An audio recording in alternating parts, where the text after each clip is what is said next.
Naging maganda umano ang pagdinig sa isyu ng impeachment sa Kamara. Kasunod ng pagharap ng ilang resource persons na nagbigay ng kani-kanilang testimonya. Nagbabalik si Judea Bernardo para sa kabuuang report.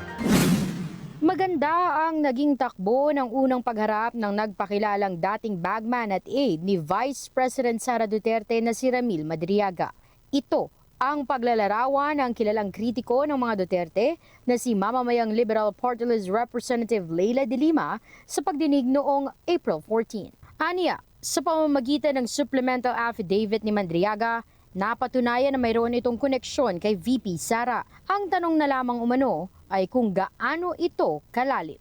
Pero doon pinagpakita siya ng photos, nagpakita siya ng videos, and yung mga sagot niya sa mga tanong ay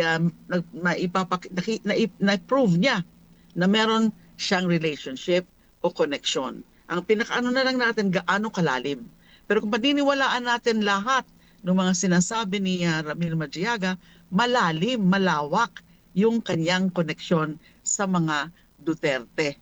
Isa rin sa mga lumutang sa testimonya ay ang umanong koneksyon ni Madriaga sa pamilya ng mga Duterte. Bagay na itinanggi umano ng Vice Presidente. Dagdag pa ni De Lima sa isang panayam, ang limitasyon sa bilang ng mga testigo ay sinadya upang mas maging maayos at organisado ang buong impeachment proceedings. Samantala, patuloy na inaabangan ng publiko ang magiging resulta ng investigasyon at kung ito nga ba ay hahantong sa formal na impeachment. Mula rito sa mababang kapulungan ng Kongreso, ako po si Judea Bernardo, Date Patrol.